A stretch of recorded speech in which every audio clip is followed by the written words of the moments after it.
Okay, so suppose your parents are going to buy a new car, and you're very excited to see what car they're going to get. A Benz would be nice, with all the luxury features, or a Lexus, with all the luxury features and reliability. But what if your parents had bought a Hyundai? What would you think? Cheap? Poorly made? Under-engineered? It is understandable that you would think this, because according to truthaboutcars.com, Hyundai has had a terrible reputation since 1993, when engine problems and transmission problems were common in their vehicles. This continued until 1998, when the car manufacturer has actually put emphasis on their reliability on their vehicles. However, until 2008, Hyundai had carried a stigma that labeled them as unreliable or poorly engineered. Even to this day, people do not recognize Hyundai as a dependable vehicle for a typical consumer. Today, I will show you that the current Hyundai is no less competent than any other car manufacturer in the nation.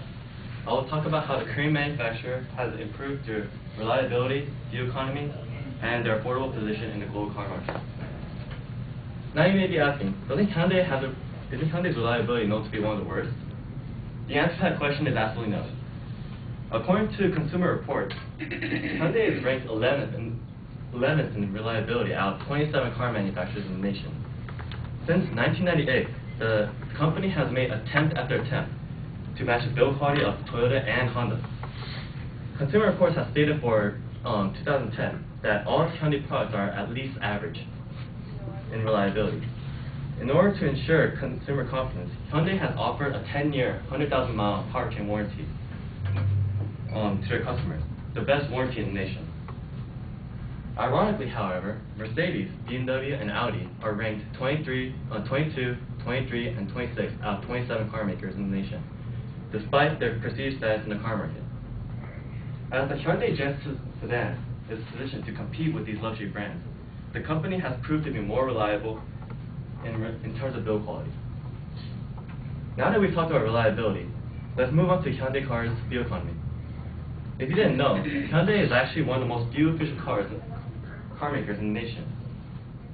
According to an article in greencarreports.com, Hyundai is tied second with Toyota as the greenest car maker in America, with Honda being first. Hyundai has not only one, but 6 cars that are capable of reaching 30 miles per gallon. Now, if you think about it, Toyota has the Prius, which is obviously the most fuel-efficient car that's being sold today. If Hyundai is even remotely close to Toyota, not to mention tied in second with Toyota, tied with them, that says something. Furthermore, greencarreports.com has also said that Hyundai has the highest corporate average fuel economy of 30.3 miles per gallon, beating out both Toyota and Honda, which both have 29.3 and 29.6 respectively. I'd say this is a huge milestone for Hyundai, and they deserve some recognition for it. Not only has Hyundai improved the fuel economy of their vehicles, they have also developed a niche as an affordable, competitive brand. When the Genesis sedan was first debuted in 2008, it was intended to compete with the BMW 5 Series and the Mercedes E-Class for the price of a considerably low price of 3 Series. Hyundai was always known to be affordable and attained by the typical consumer, but while at the same time maintaining quality and the build of higher-end models. Due to very low labor costs in Korea, Hyundai can afford to set a price lower than its competitors, giving them a unique advantage in the car market. In 2011, Hyundai will begin production of their EQs, a BMW 7 Series and Mercedes S-Class competitor with the price of an E-Class. So as consumers, we not only have reliability and fuel economy, but we are also offered luxury amenities for thousands of dollars cheaper than the brand.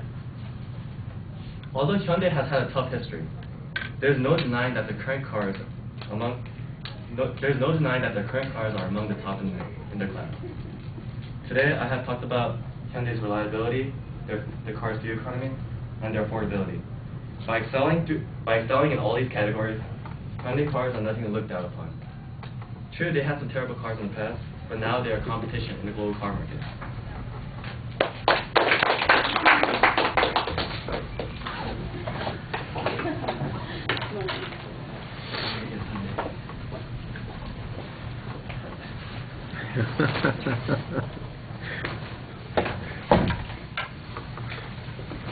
All right, Irene, what did you think? Okay, I think it was good. It seemed like you had a lot of notable comparisons and that you did a lot of research in different areas.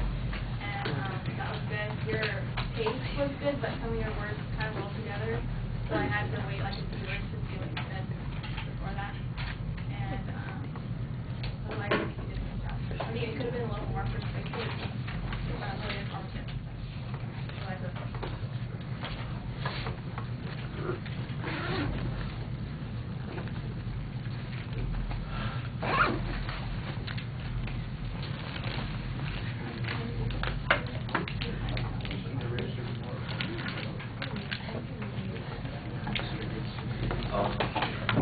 All right. The visualization at the beginning was okay, and I think there could be maybe a little bit more interesting way to get it started, but it was fine. I thought that your statement was very clear. You have a persuasive claim. You're presenting it. There's an excellent layout of what the structure is going to be and how you're going to develop this argument. When it comes to the evidence and research, I think you do a pretty good job supporting each of those points well with some good statistical information, some examples that you point out. You've got some comparative information that you're using on each of those points, so all of that works really well. I do think that there is an emotional component missing from this, either some personal testimonials, an example of somebody who's satisfied. It would be great if you had a story that went along with, somebody who bought one of those Hyundais back in 1993 that had that horrible reputation and said, I swore I'd never buy another Hyundai again, but, I checked out the more recent ones, and here's why I'm so satisfied, and so you get a little bit of testimonial on that sort of thing to personalize it a little bit more, so it's not just like listening to the Consumer Reports article, which is good information. So like I said, the content issues I think are pretty solid. Presentation things, I think your voice is fine. Your eye contact's a little inconsistent. I thought it was stronger in the first two-thirds of the speech. You get that last third when you're talking about the luxury classes and stuff, and you just get sidetracked and you start looking down at information, and it's almost like you forgot, I'm in front of a group of people. I got to get this straight here, and you're looking down at the notes. So I thought that was a little problematic.